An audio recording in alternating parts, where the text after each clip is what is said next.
Mike Vrabel is named the Patriots' next head coach. We look ahead and tell you what's next here on PatsCast. Pats made their move, the way is through. Mike Vrabel's coming back, it's all brand new. A leader with grit. Welcome to PatsCast. I'm Brad Whitaker. Good to be with you. The wait is finally over, and I know the Patriots fired Jerod Mayo less than a week ago, technically, but this felt like a month waiting for this decision to finally be made. And the most likely outcome was the end result. The Patriots made it official Sunday morning, naming Mike Vrabel as their next head coach on a multi-year deal. Like I said, Mayo was fired right after the game on Sunday after the Patriots defeated the Buffalo Bills in a garbage time game. And they went to work quickly. Interviewed Byron Leftwich and Pep Hamilton early in the week. A lot of controversy coming out of that as the Patriots really were just checking the box on the Rooney Rule. They did request an interview with Aaron Glenn, the defensive coordinator for the Detroit Lions, who ultimately turned it down because he read the tea leaves and knew it would be Vrabel. Wise choice on his part. It really just kind of was a PR move on the Kraft's part. This really was a two-man race between Mike Vrabel and Ben Johnson, who did an interview virtually with the Krafts on Friday. From everything I heard, Ben Johnson really impressed them, but the Patriots risked losing out on Mike Vrabel. If they wanted to go ahead with Ben Johnson, you would have to wait for the Detroit Lions to work their way or through the postseason, potentially get knocked out, bring him in for an in-person interview.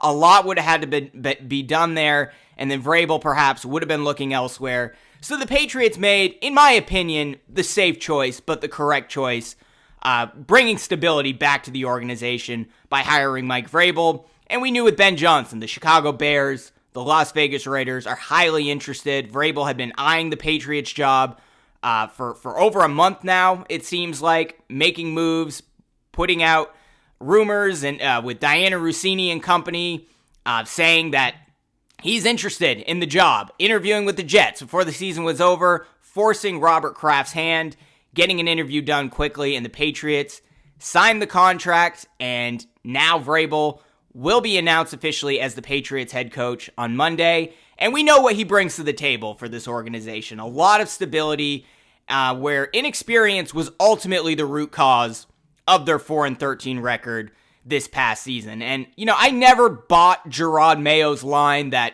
it takes more than a year to build a culture. Mike Vrabel will instantly bring a culture of accountability to this organization, and we know he can be a hard ass, but he connects well with players out of mutual respect. He works with players when they have issues with their families and things like that, but he still has that drill sergeant, I don't care mindset that Bill Belichick had.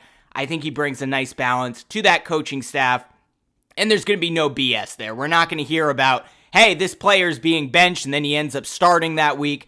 Those days are over.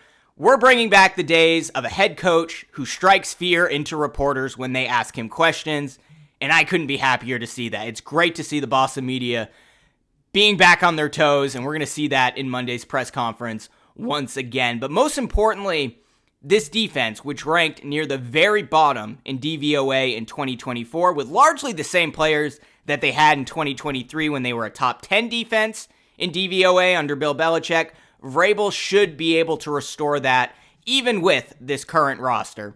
We know Mike Vrabel had mixed success in Tennessee, had great success early on. He finished with a 54-45 record in 6 seasons with the Tennessee Titans, brought them to an AFC title game with Ryan Tannehill as their quarterback. Now he has a real quarterback. So really excited to see what Mike Vrabel can do and how he ultimately fills out this coaching staff, which we'll get to in just a second. Now, this is arguably a worse roster than what Tennessee had, at least before they traded A.J. Brown and all things went to hell in Tennessee with Mike Vrabel. But like I said, he has the quarterback. He has Drake May. Combine that with the 4th overall pick and the most cap space in the NFL, Mike Vrabel should be able to restore things very quickly. And I think that's the expectation here. This team should, at the very least, be in the hunt through the month of December with a real head coach like Mike Vrabel. And if they can effectively add a weapon or two for Drake May, some protection at the tackle spot, and maybe an edge rusher, this should be a playoff team. No more excuses. This should be a team I'm not saying they're going to be better than the Buffalo Bills next season, even if they have a spectacular offseason, but this should be a team that's on the right track and fighting for a playoff spot well into December, even with the current roster that they had. But who will ultimately be making those decisions about the roster? I mean, that's the big question being raised right now. As we heard from Robert Kraft at his end-of-the-season press conference, the team is keeping Elliott Wolf as the executive vice president of player personnel, so he will retain that power in all likelihood at least through the NFL draft. Now, after the NFL draft, who knows? This is typical for NFL teams. They keep their front office, even with a new coaching staff, even if they're resetting everything, because you don't want to start over with all the scouting. Elliott Wolf apparently is implementing a new grading system, which he didn't fully have in place by the last NFL draft. And, I know there's a lot of criticism for Elliott Wolf, but he's going to be sticking around. But we could see some real changes into that with that front office, especially after the draft. But according to Charles Robinson with Yahoo Sports, Ryan Cowden, who's been rumored to be Vrabel's preference as his hand-picked general manager, is expected to be added to the personnel decision-making, just not with a formal general manager title, at least early on. And look, like I said, I know Elliott Wolf is not well respected by New England Patriots fans, and I get the critiques, right? But he is well respected around the league. He did draft Drake May and Joe Milton. He probably wasn't going to lose his job, despite seeing no immediate impact from players like Jalen Polk, Javon Baker, Caden Wallace, Layden Robinson, some of the free agent signings that didn't work out very well. KJ Osborne comes to mind. Of course, there's Chuks Okorafor, who quit on the team midway through the first quarter in the season opener. It was not a good offseason for Elliott Wolf, and even he was willing to admit that, but he's sticking around because he has the trust of ownership. He has a great reputation across the league, and he also had the advantage, let's be honest, of being able to throw Jerod Mayo under the bus, which Elliott Wolf, for all practical purposes, did. And that's just the way this works sometimes in the NFL. The general manager, or the de facto GM, which Elliott Wolf is, has access to the owner in ways that the head coach does not. He can sit in the owner's box during games. He can badmouth the head coach. And I think that's what ended up happening here. And Jerod Mayo was the fall guy, should have been the fall guy in my opinion, but I think Elliott Wolf deserves some criticism for what he did. So, as Robinson noted, those dynamics will be interesting with Ryan Cowden, assuming he does go to the front office and he's working with Elliott Wolf. There were questions on whether Kraft would be able to meet the contract demands of Mike Vrabel and the player personnel preferences of Vrabel, like Ryan Cowden, who I guess is very close with Mike. Clearly they did. So there isn't a lot of detail on how much Mike Vrabel is being paid on an annual basis, how long this contract is. Patriots usually keep this stuff under wraps, so I'm not sure we ever will find out what the contract details look like or what the demands were from Mike Vrabel in the front office, but clearly they worked it out. So we'll see how that ultimately plays out. Like I said, I wouldn't be super confident that Elliott Wolf is here in May or June. I think he probably will be for all the reasons that I just mentioned, but it is important to keep the current front office because you want that continuity with all the scouting that they did in the offseason. And this is a very important draft, right? You do not want to be starting from scratch. You want a guy who's put in the work. And Elliott Wolf in that front office, Matt Groh and company, has done the work. They really need to nail this draft, though. The 4th overall pick is huge. They need to land players in the 2nd. They have 2 picks in the 3rd round. Maybe they trade back and add some more assets that way. You got to fill out the rest of this roster. We know where the needs are at tackle, at edge rusher, all the weapons that they need with the receiving core there. Bringing back guys like Austin Hooper, I think that's very important for Drake May to have that continuity there. But we'll see how it plays out. That's kind of going to be the story between now and the NFL draft. And I know Patriots fans don't have a ton of confidence in Elliott Wolf. I'm higher on him than other people are, but I totally get what people are saying, that they should have fully reset with the front office, but it just isn't that easy in the NFL. So ultimately, Mike Vrabel will have to work with Elliott Wolf, even if he can bring in some guys that he wants in that front office. So how is the rest of this coaching staff going to be filled out? Well, Former Patriots offensive coordinator Josh McDaniels is the overwhelming favorite to land the offensive coordinator job as of right now. We know he lives near Boston. His family loves Boston. I doubt they want to go anywhere else. He would love to stick around. We know he wants to get back in football. Rumor has it McDaniels spent this year studying college offenses, finding ways to modernize this Earhart-Perkins offense that he ran in New England, that he ran in Las Vegas, and finding new ways to modernize it in an offense that is kind of antiquated. At least that's the reputation he has. But in my opinion, I'm fine with the old way of doing things. All right, the Patriots scored the 6th most points per game in 2021 with rookie quarterback Mac Jones. They nearly made the postseason in 2020 with Cam Newton as their quarterback, who couldn't throw the ball more than 10 yards. Would this be the typical Earhart-Perkins offense under Josh McDaniels? Well, it wasn't the typical offense under Cam Newton. I would expect a number of design runs with Drake May. This is a roster that has a mix of guys that are built for a West Coast offense, built for the Patriots offense of old. I trust Josh McDaniels to find that balance. He works very well with quarterbacks, whoever you hand him. Worked great with Jimmy Garoppolo, with Jacoby Brissett, with Cam Newton, and Mac Jones, as I just mentioned. Maybe that's another safe decision, a cautious choice, but right now, stability is what's most important for the Patriots, and then figuring out how to improve after that. So I would be shocked if Josh McDaniels isn't named the offensive coordinator, but again, the Patriots are going to have to go through the formal interview process for all the coordinator positions. Now, there are some other potential OC names that have been floated out there. Former Alabama and Notre Dame offensive coordinator Tommy Rees. He's now the passing game specialist and tight ends coach with the Cleveland Browns. He's rumored to potentially be the next OC. He's also interviewing for the offensive coordinator job with the Cleveland Browns, where he's currently working. Would love McDaniels over Tommy Rees, but maybe Rees would bring some new blood there that we haven't seen in a while. There's also Nick Caley, who's still the tight ends coach for the LA Rams. He turned down the Patriots offensive coordinator job last year. Would have been one of the highest paid coordinators in all of the NFL if all the rumors and reports were true from a few months ago about Nick Caley, but he didn't want to come on and coach with Jerod Mayo and that inexperienced coaching staff, so perhaps he would reconsider with the stability of Mike Vrabel, but he knows the Patriots offense of old, but runs the new school West Coast offense that the Rams and Sean McVay run.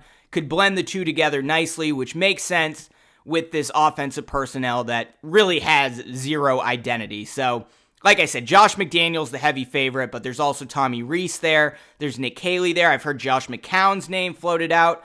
But I also wouldn't rule out Byron Leftwich or Pep Hamilton.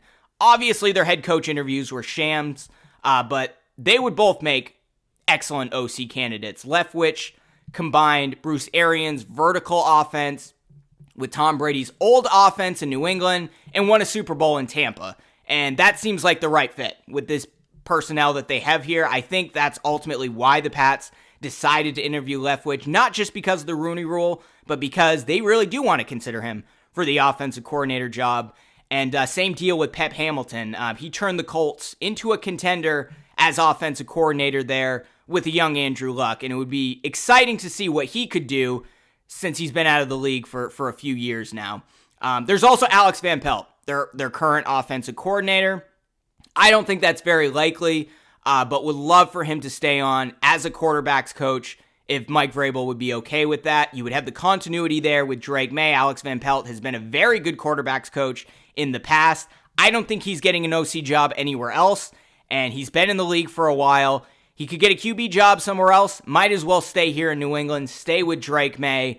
Hopefully that's on the table. Patriots also wouldn't have to buy him out. You could just keep him as an overpaid quarterback's coach. I really hope they consider Alex Van Pelt for that role, but he might still be in consideration for offensive coordinator. They still have T.C. McCartney there on staff too, who did a great job with Drake May. So perhaps they move on from Alex Van Pelt and keep McCartney around, but ultimately that's going to be up to Mike Vrabel and the front office and all the key decision makers there. But like I said, probably going to be Josh McDaniels, but we'll see how this ultimately plays out. This is going to be a big story in the coming weeks. Now, defensive coordinator, your guess is as good as mine. I'm not as worried about that role because Vrabel can be more hands-on with the defense, especially with a guy like Josh McDaniels, who can be the head coach of the offense, and Vrabel can shift his focus in restoring that defense that was really good a year ago and not so great this past year. But Vrabel also got a lot of offensive experience with the Browns this year, so he can be a true executive, kind of like Mayo was supposed to be. But really, he can focus on the defensive side of the football, so I'm not as worried about the DC role. The dream candidate, obviously, is Robert Saleh, the former New York Jets head coach. He interviewed for the DC role for the San Francisco 49ers, his old job. He's the heavy favorite there to land that, but now that the Patriots have their head coach, hopefully Robert Saleh would consider. Maybe he wants to stay in the Northeast. He grew up in Michigan, so I don't think he has an allegiance to going back out west, but I also don't think he has an allegiance to staying in the Northeast either. But he would be great because he would reignite that pass rush. We saw how much the Jets defense just dropped off the table this past season immediately after he was fired. They had a pretty good defense. Saleh was fired, and they had one of the worst defenses in the league. So we really saw Saleh's value there. I hope he's in consideration, but like I said, he's the heavy favorite to go back to the San Francisco 49ers. But, imagine what he could do with Keon White and hypothetically Abdul Carter if they drafted him at 4th overall. I mean, Robert Saleh could bring a pass rush back to New England, which they did not have at all this past season. Saleh still is working as an offensive consultant for the Green Bay Packers. He took that role right after he was fired by the Jets. Similar role to what Mike Vrabel had this past season with the Cleveland Browns. But like I said, I don't think it's likely that it's Saleh, but he really is the dream candidate there. But what I will say with Vrabel, unlike Ben Johnson, do not expect this to be an overly aggressive, go for it on 4th down type team. He was usually a cautious head coach in Tennessee, although he wasn't always consistent there. That was really the biggest criticism of Mike Vrabel with the Titans, is his decision-making on 4th down, whether to go for it, whether not to. Usually he was cautious, but like I said, wasn't always consistent, didn't always make the right decision there. So do not expect this to look like the Dan Campbell modern offense Detroit Lions. Certainly with Josh McDaniels, you can expect this offense to stay more on the conservative side, run heavy. But who knows? I mean, Mike Vrabel didn't have a real quarterback in Tennessee. Now he has one who can use his legs. Drake May really has the potential in 2 to 3 years to be a top 5 NFL quarterback. I truly believe that. And maybe we'll see a different type of offense than Mike Vrabel had running with Ryan Tannehill as his quarterback in Tennessee. He was really dependent on Derrick Henry on the ground, and it made sense, right? He worked with what he had. Derrick Henry, one of the best running backs in the NFL, and he was ultimately the reason why they made it to the AFC Championship game and knocked out the Patriots in Tom Brady's final game in New England. So I think Vrabel and Josh McDaniels are the type of coaches that are going to work with the players that they have. So I know we're expecting a cautious offense. We're expecting the New England offense of old, but they haven't ever had a quarterback like Drake May, and I'm really excited to see what Vrabel and potentially Josh McDaniels could do with him and the rest of this offense, especially if they do have a good offseason. But we'll see what happens. Let me know in the comments below, are you happy with the Mike Vrabel hire? Who would you like to see added to the coaching staff? Were you in the Ben Johnson camp? Were you in the Vrabel camp? Did you want to see someone else get brought in for interviews? Ryan Cohen, some of these other guys. Curious to hear from you. Let me know in the comments below.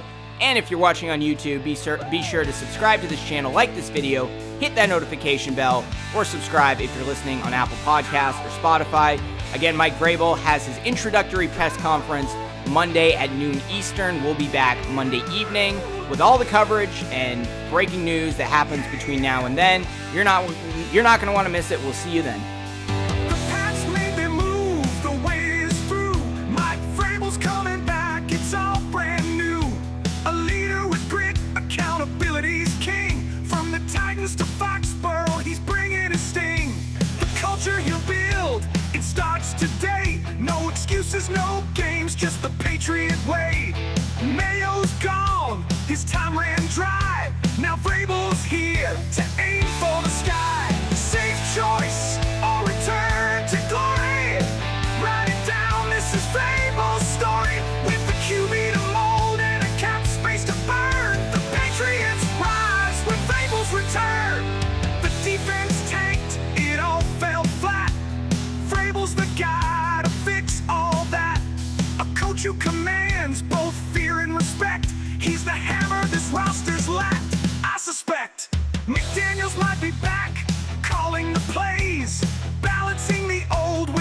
school ways. O-line's got holes, may needs a friend.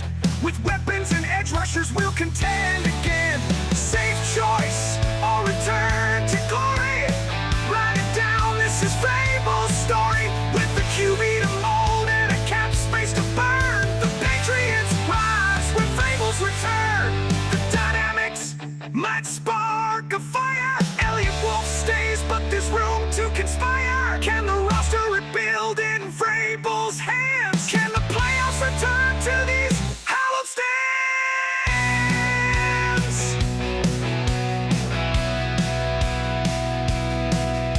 Defensive with the new coordinator in the mix, or Vrabel himself calling the blitz. The OC's seat might go to McDaniels again, but left with your Hamilton could fit in the plan. From hard-nosed tactics to cautious calls, Vrabel's leadership echoes through these halls. With Kraft's backing, the pieces align. In New England, it's redemption time. Safe choice